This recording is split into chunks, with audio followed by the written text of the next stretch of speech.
So today we're going to be taking a look at a scenario where civilization starts over. We are on episode 56 of the series.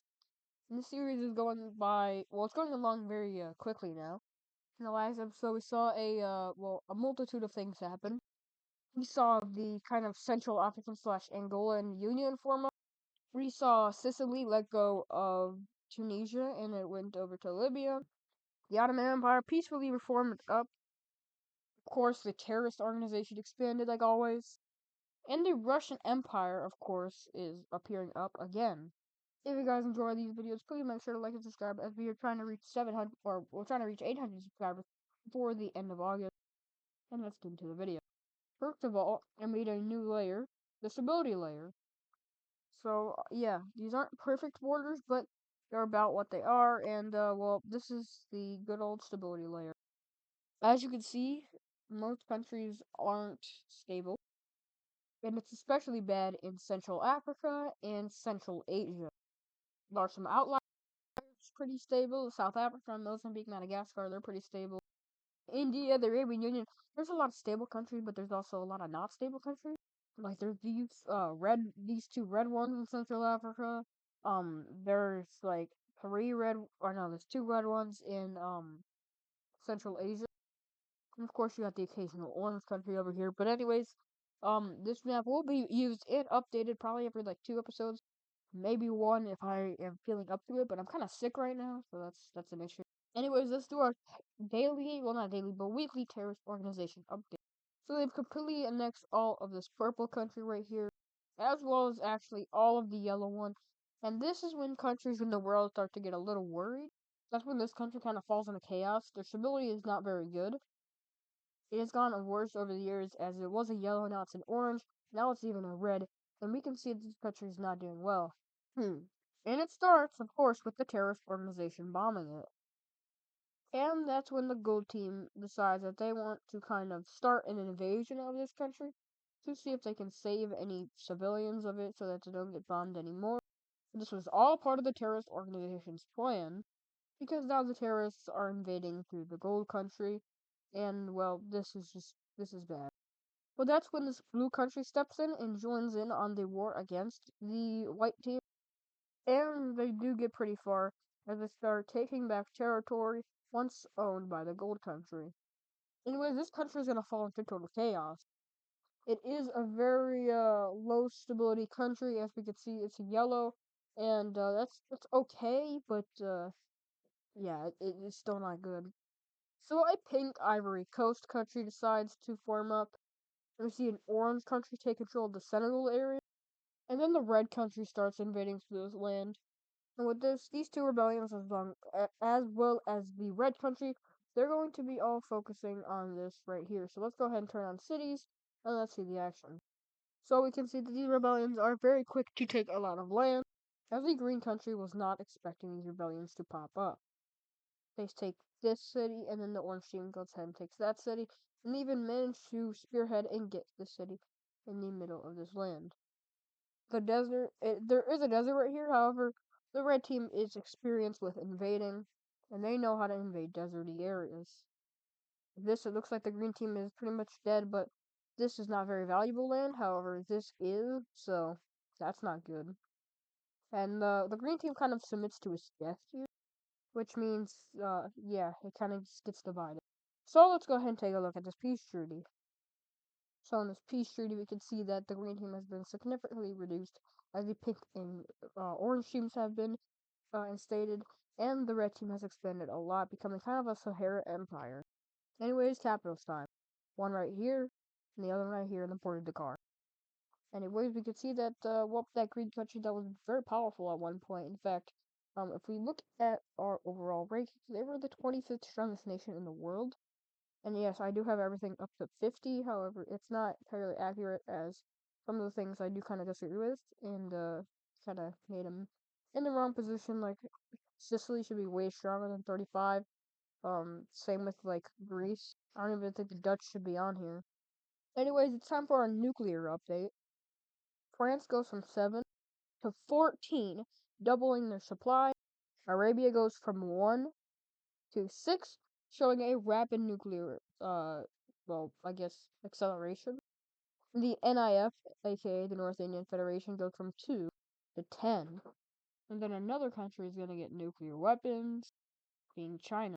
China gets 2 nuclear weapons off the bat, and, well, they are kind of influencing other countries to get nuclear weapons, which is not a good thing.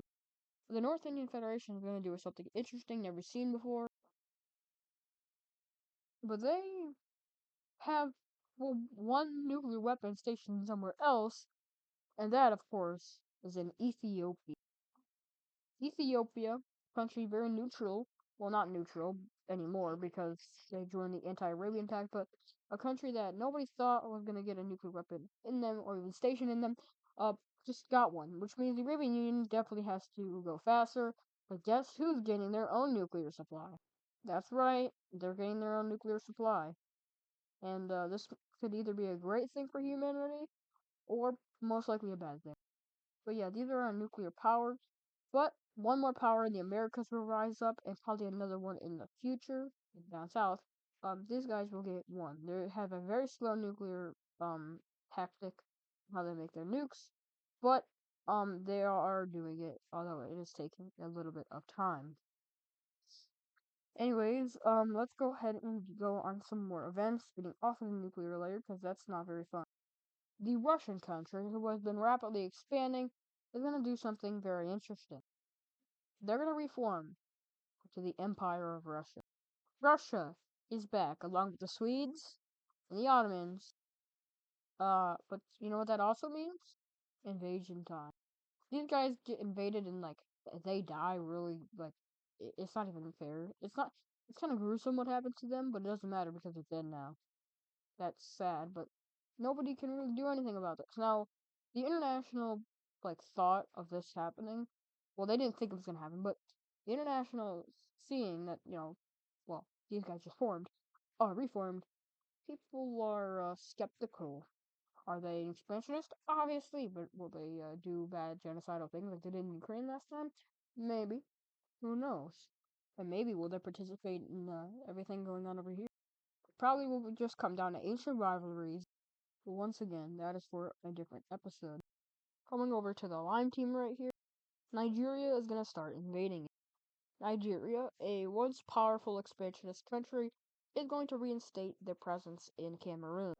They start taking the coastline, and eventually they take all of it, making a full-on sweeping invasion of the Cameroonian country. From here, they make a spearhead towards the capital and effectively catch it. And from here, Cameroon is not spared, and in the peace treaty, they're not spared at all either. They're now part of Nigeria once again, and Ghana is getting a little worried as they kind of like. So Nigeria was a puppet state, and they even gave them a bunch of land, but seems like this was a very, very bad idea because now Nigeria and Ghana are probably on the same power level, but Nigeria might be even a little more. Let's look at provinces here. Yeah, Nigeria is way more populated than Ghana. Cities doesn't really say so, but cities doesn't matter. Who cares about cities? Anyways, let's look at the Anti-Arabian Union Pact and just the pacts that are going on over here. It's very not good. Spanning all the way from Tanzania to India, almost Europe, and well, all the way over here. Well, more countries are going to join more alliances.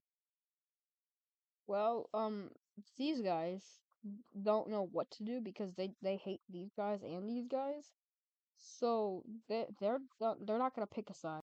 However, more of these African countries will start to realize Arabia might try to go into their continent, and if they win the war against Ethiopia, then that will probably be game over for the African continent. So these two countries join, along with this country up here. The countries that are going to join the Diamond Alliance include the newly formed Caucasian Union, and even Sri Lanka. Now this is like a major, like not cry for help, but like, okay, so Sri Lanka and the Arabian Union, of course, fought against each other in World War IV, and now they're recruiting themselves as an ally. So it's very interesting what's going on here. Something maybe a little bit more interesting is what's about to happen. So this country is literally all surrounded by the Diamond Alliance, except for you. And when you're all surrounded by a singular alliance, you're probably not going to survive. Here comes rolling on at the Ottomans down back over here in Syria, which they once owned. The Iraqis make their case on why they should be in here by invading. The Arabian Union wants a little snack. The Caucasian Union wants a little bit of a tiny bite. Oh, Egypt wants like half the cookie. When it all said and done, it looks something like this, and we can see that this is just not very great. Anyways, this is not going to be pretty. So looking at this peace treaty, uh, Iraq gets all of that. The Arabian Union gets this small portion of provinces. The Caucasian Union gets this small portion amount of provinces. The Ottomans get this area around Syria. Well, Egypt takes like the rest of the country, and that's interesting. And Iraq no longer exists, so that's interesting. Anyways, that's gonna do it for today's video. Hope you guys enjoyed. Once again, 800 subscribers before the end of the month. See you guys in the next video. Goodbye.